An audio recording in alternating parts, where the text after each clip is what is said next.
ओम नमो भगवते वासुदेवाय। श्रीमद् भागवत महापुराण के द्वितीय खंड के 10वें स्कंद का 54वां अध्याय 54 54वां अध्याय पढ़ रही हूँ। शिशुपाल के साथी राजाओं की और रुक्मी की हार तथा श्री कृष्ण रुक्मणी विवाह। श्री सुखदेव जी कहते हैं, परीक्षित, इस प्रकार कह सुनकर सब के सब राजा क्रोध से आग बबूला हो उठे और कवच पहनकर अपने अपने वाहनों पर सवार हो गए। अपनी अपनी सेना के साथ सब धनुष ले लेकर भगवान श्री कृष्ण के पीछे दौड़े। राजन, जब जदुवंशियों के सेनापतियों ने देखा कि शत्रु दल हम पर चढ़ा आ रहा है, तब उन्होंने भी अपने अपने धनुष का टंकार किया और घूमकर उनके सामने डट गए। जरासंध की सेना के लोग कोई घोड़े पर, कोई हाथी पर तो कोई रथ पर चढ़े हुए थे। वे सभी धनुर्वेद के बड़े मर्मज्ञ थे। वे जदुवंशियों पर इस प्रकार बाणों की वर्षा करने लगे मानो दल के दल बादल पहाड़ों पर मूसलधार पानी बरसा रहे हों। परम सुंदरी रुक्मणी जी ने देखा कि उनके पति श्री कृष्ण की सेना बाण वर्षा से ढक गई है। तब उन्होंने लज्जा के साथ भयभीत नेत्रों से भगवान श्री कृष्ण की मुख की ओर देखा। भगवान ने हंसकर कहा, सुंदरी, डरो मत। तुम्हारी सेना अभी तुम्हारे शत्रुओं की सेना को नष्ट किए डालती है। इधर गद और संकर्षण आदि जदुवंशी वीर अपने शत्रुओं का पराक्रम और अधिक न सह सके। वे अपने बाणों से शत्रुओं की हाथी, घोड़े तथा रथों को छिन्न भिन्न करने लगे। उनके बाणों से रथ, घोड़े और हाथियों पर बैठे विपक्षी वीरों के कुंडल, करीट और पगड़ियों से सुशोभित करोड़ों सिर, खड्ग, गदा और धनुष युक्त हाथ, पहुंचे, जांघें और पैर कट कट कर पृथ्वी पर गिरने लगे। इसी प्रकार घोड़े, खच्चर, हाथी, ऊंट, गधी और मनुष्यों के सिर भी कट कट कर रणभूमि में गिरने लगे। अंत में विजय की सच्ची आकांक्षा वाली जदुवंशियों ने शत्रुओं की सेना तहस नहस कर डाली। जरासंध आदि सभी राजा युद्ध से पीठ दिखाकर भाग खड़े हुए।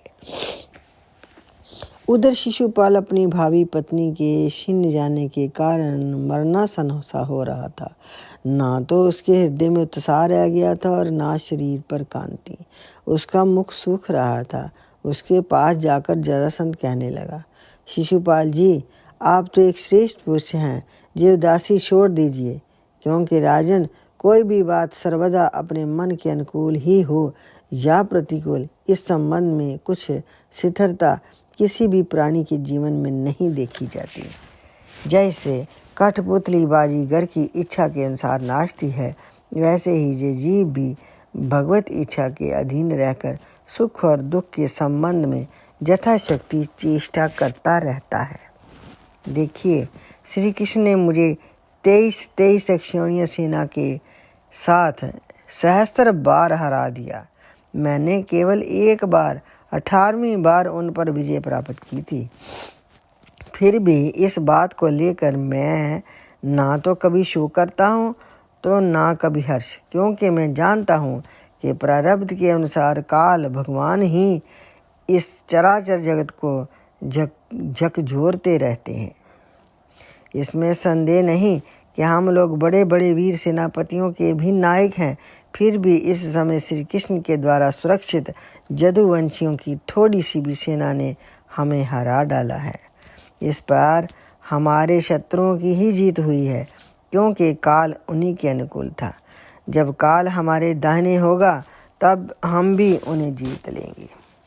परीक्षित, जब मित्रों ने इस प्रकार समझाया, तब चेदी राज शिशुपाल अपने अनुयायियों के साथ अपनी राजधानी को लौट आए और उसके मित्र राजा भी, जो मरने से बचे थे, अपने अपने नगरों को चले गए। रुक्मिणी जी का बड़ा भाई रुक्मिणी भगवान श्री कृष्ण से बहुत द्वेष करता था।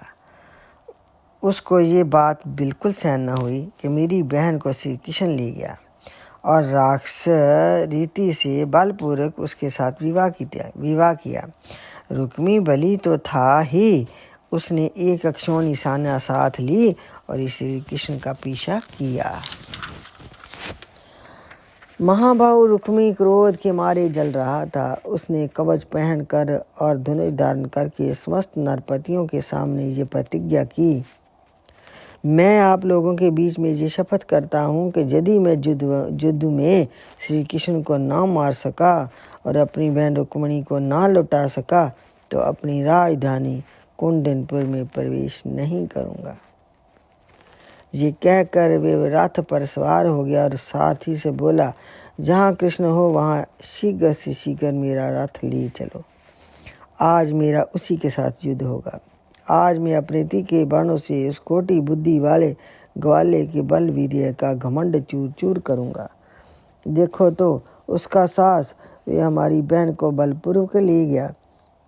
रुक्मी की बुद्धि बिगड़ चुकी थी। वे भगवान के तेज प्रभाव को बिल्कुल सहन नहीं कर रहा था। इसी से इस प्रकार बहक कर बातें करता हुआ वे एक ही रथ से श्री कृष्ण के पास पहुंचकर ललकारने लगा, खड़ा रह। उसने अपने धनुष को बलपूर्वक खींचकर भगवान श्री कृष्ण को 3 बाण मारे और कहा, एक क्षण मेरे सामने ठहर। यदुवंशियों के कुल कलंक जैसे कौवा होम की सामग्री चुराकर उड़ जाता है, वैसे तो मेरी बहन को ले जाकर भाग रहा है। अरे मंद, तो बड़ा मायावी और कपट युद्ध में कुशल है। आज मैं तेरा सारा गर्व खर्व किए डालता हूँ। देख, जब तक मेरे बाण तुझे धरती पर सुला नहीं देते, उसके पहले ही इस बच्ची को छोड़कर भाग जा। रुक्मिणी की बात सुनकर भगवान श्री कृष्ण मुस्कुराने लगे। उन्होंने उसका धनुष काट डाला और उस पर 6 बाण छोड़े। साथ ही भगवान श्री कृष्ण ने 8 बाण उसके 4 घोड़ों पर और 2 सारथी पर छोड़े और 3 बाणों से उसके रथ की ध्वजा को काट डाला।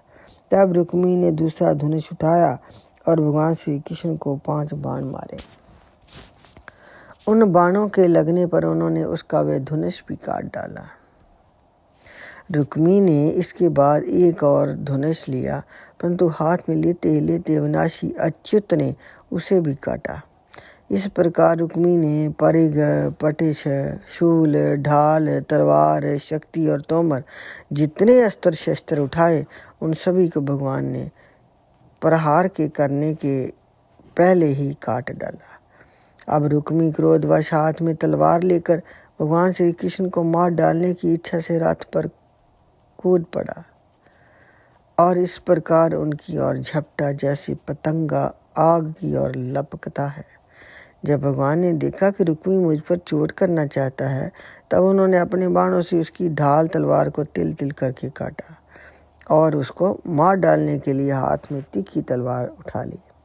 जब रुक्मिणी जी ने देखा कि ये तो हमारे भाई को अब मार डालना चाहते हैं, तब वे भय से विहल हो गई और अपने प्रीतम पति भगवान श्री कृष्ण के चरणों पर गिरकर कर्ण व स्वर में बोली, देवताओं के भी आराध्य देव, जगतपते, जगेश्वर, आपके स्वरूप और इच्छाओं को कोई जान नहीं सकता। आप परम बलवान हैं, परंतु कल्याण स्वरूप भी तो हैं। प्रभु, मेरे भैया को मारना आपके योग्य काम नहीं है। श्री सुखदेव जी कहते हैं, रुक्मिणी जी का एक एक अंग भय के मारे थरथर कांप रहा था। शोक की प्रबलता से मुख सूख रहा था, गला रुंध रहा था। आतुरतावश सोने का हार गले से गिर पड़ा और इसी अवस्था में भगवान के चरण कमल पकड़े हुए थे। परम दयालु भगवान उन्हीं भयभीत देकर करुणा से द्रवित हो गए। उन्होंने रुक्मिणी को मार डालने का विचार छोड़ दिया। फिर भी रुक्मिणी उनकी अनिष्ट की चेष्टा से विमुख न हुआ। तब भगवान श्री कृष्ण ने उसको उसी के दुपट्टे से बांध दिया और उसकी दाढ़ी, मूछ तथा केश कई जगह से मूंड कर उसे करूप बना दिया। तब तक जदुवंशी वीरों ने शत्रु की अद्भुत सेना को तहस नहस कर डाला, ठीक वैसे ही जैसे हाथी कमल वन को रौंद डालता है। फिर वे लोग उधर से लौटकर श्री कृष्ण के पास आए तो देखा कि रुक्मी दुपट्टे से बंधा हुआ अधमरी अवस्था में पड़ा हुआ है। उसे देखकर सर्वशक्तिमान भगवान बलराम जी को बड़ी दया आई और उन्होंने उसके बंधन खोलकर उसे छोड़ दिया तथा श्री कृष्ण से कहा, तुमने ये अच्छा नहीं किया। ये निंदित कार्य हम लोगों के योग्य नहीं है। अपने संबंधी की दाढ़ी मूछ मूंड कर उसे कुरूप कर देना, ये तो एक प्रकार का वध ही है। इसके बाद बलराम जी ने रुक्मिणी को संबोधन करके कहा, साध्वी, तुम्हारे भाई का रूप विकृत कर दिया गया है। ये सोचकर हम लोगों से बुरा ना मानना, क्योंकि जीव को सुख दुख देने वाला कोई दूसरा नहीं है। उसे तो अपने ही कर्म का फल भोगना पड़ता है। श्री कृष्ण बोले,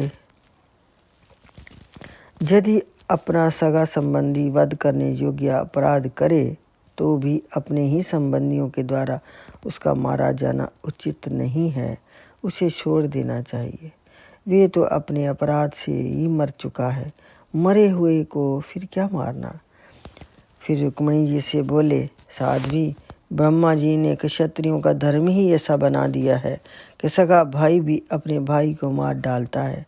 इसलिए ये क्षत्र धर्म अत्यंत घोर है। इसके बाद श्री कृष्ण से बोले, भाई श्री कृष्ण, ये ठीक है कि जो लोग धन के नशे में अंधे हो रहे हैं और अभिमानी हैं, वे राज्य, पृथ्वी, पैसा, स्त्री, मान, तेज अथवा किसी और कारण से अपने बंधुओं का भी तिरस्कार कर दिया करते हैं। अब वे रुक्मिणी जी से बोले, साध्वी, तुम्हारे भाई बंधु समस्त प्राणियों के प्रति दुर्भाव रखते हैं। हमने उनके मंगल के लिए ही उनके प्रति दंड विधान किया है। उसे तुम अज्ञानियों की भांति अमंगल मान रही हो। ये तुम्हारी बुद्धि की विषमता है। देवी, जो लोग भगवान की माया से मोहित होकर देह को ही आत्मा मान बैठते हैं, उन्हीं को ऐसा आत्ममोह होता है कि ये मित्र है, ये शत्रु है और ये उदासीन है। समस्त देहधारियों की आत्मा एक ही है और कार्य कारण से, माया से उसका कोई संबंध नहीं है। जल और घड़ा आदि उपाधियों के भेद से जैसे सूर्य, चंद्रमा आदि प्रकाश युक्त पदार्थ और आकाश भिन्न भिन्न मालूम पड़ते हैं, परंतु है एक ही, वैसे ही मूर्ख लोग शरीर के भेद से आत्मा का भेद मानते हैं। ये शरीर आदि और अंत वाला है। पंचभूत, पंचप्राण, तन मात्रा और त्रिगुण ही इसका स्वरूप है।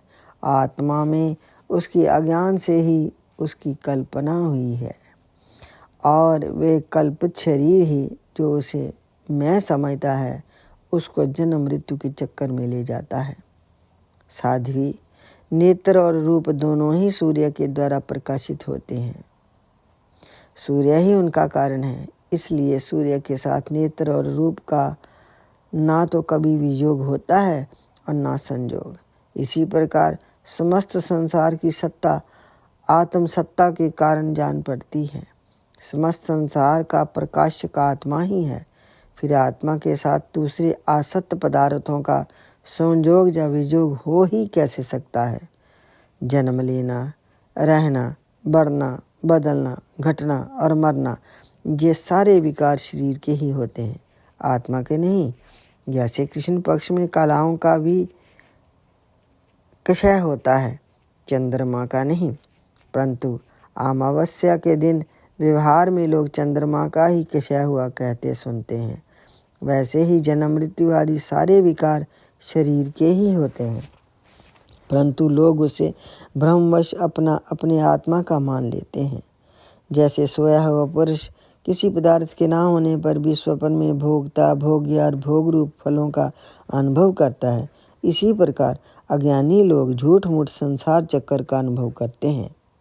इसलिए साध्वी, अज्ञान के कारण होने वाले इस शोक को त्याग दो।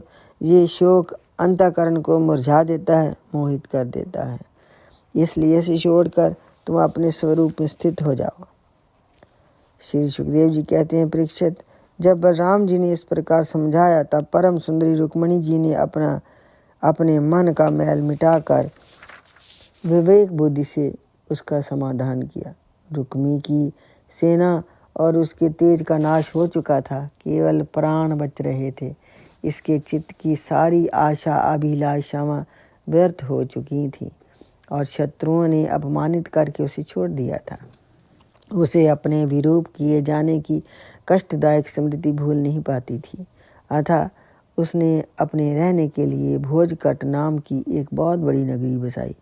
उसने पहले ही ये प्रतिज्ञा कर ली थी कि दुर्बुद्धि कृष्ण को मारे बिना और अपनी छोटी बहन को लौटाए बिना मैं कुंडनपुर में प्रवेश नहीं करूँगा। इसलिए क्रोध करके वे वहीं रहने लगा। परीक्षित, भगवान श्री कृष्ण ने इस प्रकार सब राजाओं को जीत लिया और विदर्भ राजकुमारी रुक्मिणी जी को द्वारका में लाकर उनका विधि पूर्वक पानी ग्रहण किया।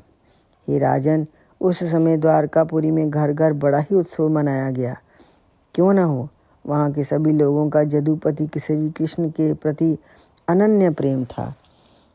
वहाँ के सभी नर नारी मणियों के चमकीले कुंडल धारण किए हुए थे। उन्होंने आनंद से भरकर चित्र विचित्र वस्त्र पहने दूल्हा और दुल्हन को अनेकों भेंट की सामग्रियाँ उपहार में दी। उस समय द्वारका की अपूर्व शोभा हो रही थी। कहीं बड़ी बड़ी पताकें बहुत ऊंचे तक फहरा रही थीं। चित्र विचित्र मालाएं, वस्त्र और रत्नों के तोरण बंधे हुए थे। द्वार द्वार पर दूब, खील आदि मंगल की वस्तुएं सजाई हुई थीं। जल भरे कलश, अर्घजा और धूप की सुगंध तथा दीपावली से बड़ी ही विलक्षण शोभा हो रही थी। मित्र नरपति आमंत्रित किए गए थे। उनके मतवाले हाथियों के मध्य से द्वारका की सड़क और गलियों का छिड़काव हो गया था। प्रत्येक दरवाजे पर केलों के खंभे और सुपारी के पेड़ रोपे हुए बहुत ही भले मालूम होते थे। उस उत्सव में कौतूहलवश इधर उधर दौड़ धूप करते हुए बंधु वर्गों में कुरु, सुजन्य, कैकेय, विदर्भ, यदु और कुंती आदि वंशों के लोग परस्पर आनंद मना रहे थे। जहाँ तहाँ रुक्मिणी हरण की ही गाथा गाई जा रही थी। उसे सुनकर राजा और राजकन्याएं अत्यंत विस्मित हो रही थीं। महाराज, भगवती लक्ष्मी जी को रुक्मिणी के रूप में साक्षात लक्ष्मीपति भगवान श्री कृष्ण के साथ देखकर द्वारकावासी नर नारियों को परम आनंद हुआ। इति श्रीमद् भागवत महापुराण के 10वें स्कंद का 54वां अध्याय 54 अध्याय संपूर्ण। श्रीमद् भागवत महापुराण की आरती। आरती अति पावन पुराण की, धर्म भक्ति विज्ञान खान की। महापुराण भागवत निर्मल, सुखमुख विगलित निगम कल्प फल। परमानंद सदा रस मैं कल, लीलारति रस रस निधान की। आरती अति पावन पुराण की।